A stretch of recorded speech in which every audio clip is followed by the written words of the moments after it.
Good evening. I'm Dave Cruz, Superintendent of Santa Cruz Valley, District 35. We're here tonight to discuss the override proposed for the November 3rd election. Tonight is a factual presentation. Just want to clarify that we are not allowed to influence the outcome of an election, so tonight is really for us to provide our constituents with how we're using our current override and why the district has chosen to pursue an additional 2% to move to 9% for an override in the November 3rd election. So tonight again we'll be providing factual information, and you do have the opportunity to ask questions, and so those questions will be answered at the end of the presentation. Again, this is a lot of information that we're going to give you about the current override as well as the proposed override.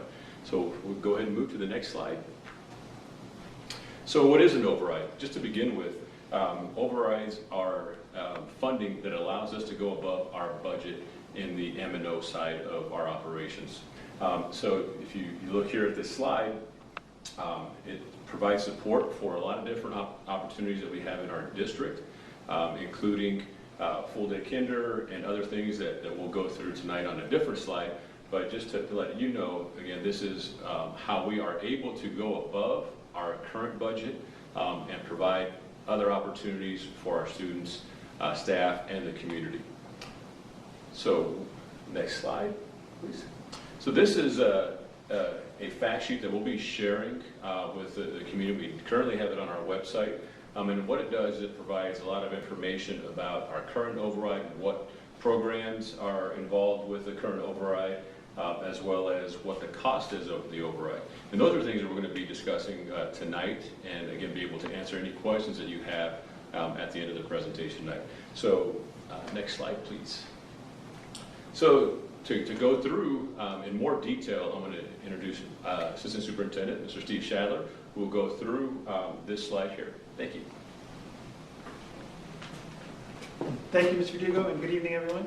So the left half of this slide illustrates the items that are currently being funded under our existing 7% override.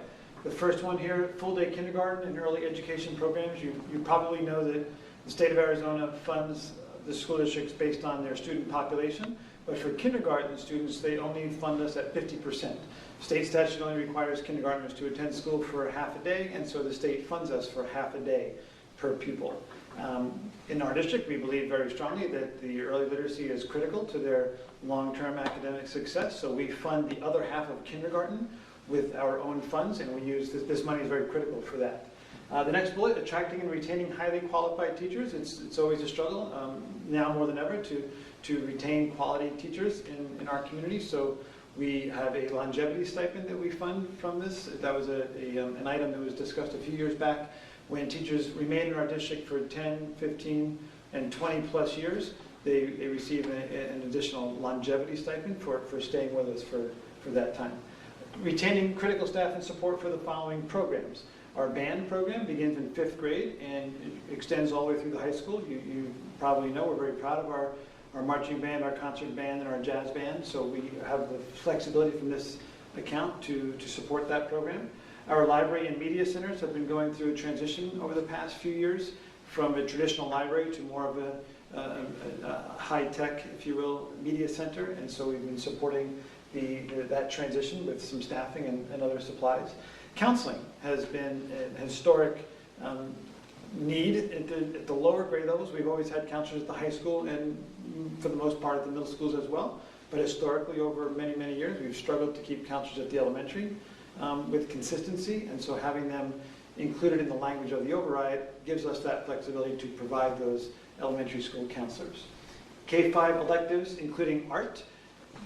We have a science program, we have the art program, band I already mentioned. So the art is, we know, of particular importance in our community, so we want to make sure that we always have the funding to be able to support art from elementary straight up through the high school. Again, part of the realities of public schools is we have high stakes testing and so on, so we always put lots of resources into the core subject areas, but we want to make sure we're able to protect the elective classes as well, so we're able to use this fund for that. Career and technical education, similarly to the electives, is a program that has a heavy emphasis in the high school and has moved into the middle school. It's become a very robust program for us, and we use some funds here to provide staffing for that. That's things such as the nursing program, culinary arts, law enforcement, agricultural sciences, sports medicine, lots of popular elective classes. But again, we always want to make sure we have consistency for those programs through funding. Information technology, we've been growing our technology inventory for a number of years prior to COVID, but obviously things have really accelerated because of the COVID situation. So we have more technology devices being used that are critical, frankly, to our instruction now than ever before. So all of those devices require some back-end staffing to make sure everything is running smoothly. So we have language in here. One of our IT positions is paid for from the override, as well as some other funds that we use for that. Online education, another example. We've had online education in the district for over a decade, mostly at the high school, a little bit at the middle school.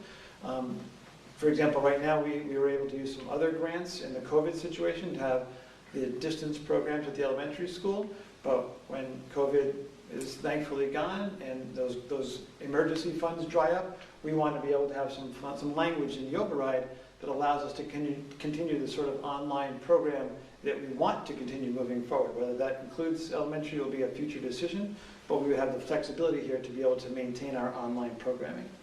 And then lastly, athletics. A portion of our existing override is used to fund our middle school and high school athletic programs.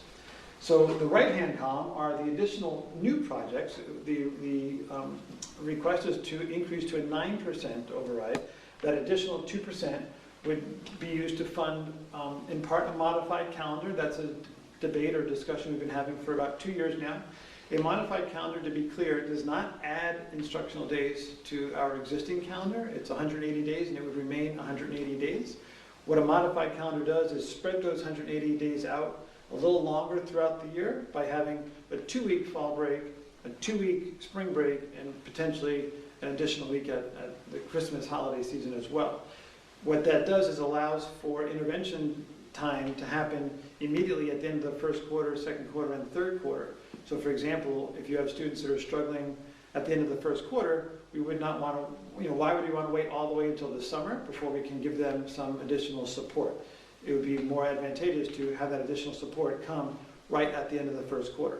That would also include opportunities for enrichment activities as well, for the same rationale. If students are really, advancing rapidly in their content, why would we want to wait all the way until the summer to give them some additional enrichment sorts of things? Those activities require stipends for tutoring, for teachers, additional operating costs for electricity, custodial staff to maintain the buildings during those breaks, and so on. And then the last bullet here are maintenance costs for our bond project. So you know that we passed the bond, the community passed a bond last year. It will include additional facilities such as tennis courts, a swimming pool, lighting on a lot of our facilities. Those things will increase our operating costs. The lights will increase our electric bill. The pool will increase our water bill. And of course, general maintenance, grounds and upkeep all around the facilities will also increase. So that item there addresses the other half of the bond, if you will. In addition to that, we also recently received some money for some additional construction project from our school facilities board. I'm going to turn it back over to our superintendent to explain that and how that will also impact the override. Thank you, Mr. Shedd. So, kind of going back, I wanted to make sure that, thank our constituents for passing the bond, which is a $22 million bond. In addition to that, we received from the school facilities board through our business manager, Ms. Brown's work, we received an additional $5 million. And currently we have numerous projects that are already underway, and we will actually be breaking ground in January. We're looking forward to that breaking ground. We will have a performing arts center at the high school, a new media center at Rio Rico High School, and also we are building at our current ag farm area. We will be removing a trailer that is there as a classroom and be installing a state-of-the-art industrial building that will have welding, diesel mechanics, as well as vet science and our ag science programs there. So we're really excited about that. So again, wanted to thank the community for the support of the bond. And unfortunately, again, one of the reasons that we're moving forward with this is because last November we did not pass our override. And so we do have those numerous projects that are underway. And as we always say, that we want to make sure that we are providing the best education possible for our students, as well as providing retention for our teachers and staff, as well as providing to the community. We know how important that is to have that partnership with our community. And one of those things that as we provide those things and we ask the community for support, and this decision to pursue this override, one of the questions that everybody asks is, well, how much is it going to cost? How much does it cost me in my taxes? And so I'm going to bring in Ms. Brown, who will be able to explain that much better than I can. So, Ms. Brown. Thank you, Mr. Verdugo. Good evening. But before I go and answer the big question of the cost associated with the 9% override, I would like to take a moment to go over the difference between the two tax rates that we administer for you in this district. Budgets in school districts are defined by a formula that dictates a budget limit. Okay? The revenue for that budget that's identified by the formula is split funded between state funds and local tax contributions that come from our primary tax rate. Then the other rate that we administer for you is a secondary rate. This secondary rate comes into play when districts identified the need to go above and beyond those budget limits to better serve the needs of our students and our community. So programs that we see associated with the secondary rate or overrides, and school districts have the ability to go up to 15%. In our district, we are currently at 7% and proposing a 9% override. And that would increase our operating fund. And then the next programs that are linked to our secondary rate are bonds. Those come into play when we have the need to build new facilities or enhance existing facilities. And last but not least is participation in JTIP programs. Next slide, please. Okay. I'm going to take a moment to go over the primary tax rate. Remember, this is the rate that it's linked to our normal budget operation or regular budget limit. Okay. As you can see, from 2010 to the present, the trend has been to lower the tax rate. If we were looking at a graph that would include the early 2000s, you would be looking at a tax rate that would be approaching 10. That high tax rate from the early 2000s generated additional cash that unfortunately districts cannot turn into budget capacity. There's only one thing that we can do with that additional cash in hand, and that is to give it back to our community in the form of lowering that tax rate. And as you can see, the graph that I'm sharing with you tonight highlights how we've been managing that for you. Next slide, please. Okay. We're going to move away from the primary rate and we're going to go into the secondary tax rate. In this slide, you're going to see the rate associated with our existing override, our previous override of 5% and our existing override of 7%. The override, even at 5%, and the current one at 7%, should be around the vicinity of 90 cents. As you can see, we have been managing it around half of that because we continue to use that cash in hand to offset the full cost of this levy. Then in the last 3 years, starting with fiscal year 18, 19, and 20, the district was in a position to fully offset the cost of the override for our constituents. That's why the graph shows no levy for the override. Okay? Then for this fiscal year, fiscal 21, we have a levy of 0.45. That is the current cost of the 7% override, subsidized at half, because the full cost of the override this year in the form of a levy would be at 91. Next slide, please. Okay, now on to the big question. What is the cost of the proposed 9% override? The proposed tax rate with the 9% override is 1.20. Okay? If we translate that tax rate and go over the exercise and see what would be the impact on a homeowner in our community, and we take the average home value within the properties in our boundaries of $116,560, the monthly cost for that homeowner would be $11.75. If we take that to an annual cost, then we would be looking at $141.03. Next slide. Okay. Mr. Verdugo mentioned our bond and how we have been able to enhance our facilities and in some years introduce new facilities to our district. The slide shows the cost of the bond since 2010. Notice how in 17-18 the cost to our constituents is 0.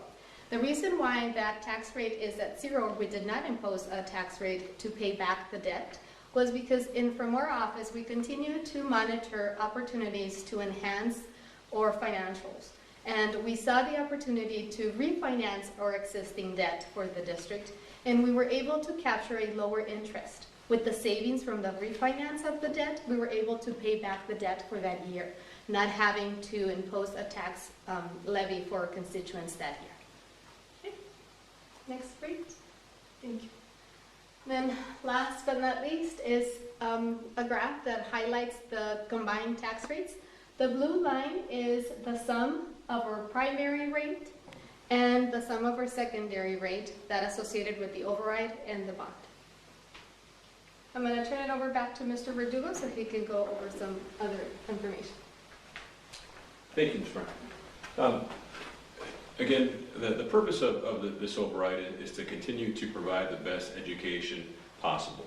As we mentioned, we are enhancing our facilities and providing new facilities that will be open to the community as well as our students and staff, providing some of the best facilities in all of Southern Arizona. One of the things that we pride ourselves on is that we are always fiscally responsible. And when I say fiscally responsible, that means that we don't go above and ask for more than what we're going to use. And it's based on our needs to provide, again, the best opportunity for us to be successful. And some of that success I will share with you. Just recently, we were recognized in a blog by A for Arizona in a Stanford study that we didn't even know that the Stanford study was occurring, that Guatemala Middle School and San Cayetano Elementary were recognized as two of the top schools in not only the Southern Arizona, but in the entire country for their academic excellence. And so that, again, we make sure we invest, but we have a lot of teachers and staff and students, families that do a lot of hard work. And then just today, I received notice that Rio Rico High School was recognized as the best high school in Santa Cruz County by U.S. News and World Report. So I want to congratulate them for that. And then also going back to our fiscal responsibility, one of the things that we also are very proud of is that we have the lowest tax rate of all school districts in Santa Cruz County. That is something for us that is important to not only for our community, but make sure that whatever dollars we get, we use in the right way. So we want to make sure that we do everything we can, again, to provide not only excellent education, but all of the amenities and things that we want our community to have to make this community as strong as it possibly can. So with that, are there any questions? No, we have no questions. Well, thank you. We do have this communications at scb35.org for you to email any questions that you have. Feel free to contact us at any time. Again, we are here to answer any questions that you have. And again, it's factual. We're not telling you to vote yes or vote no, but we do encourage you to vote because we think that that's an important part of what we do in our community. But again, thank you for your time this evening. And again, if you have any questions, please feel free to contact us. Thank you.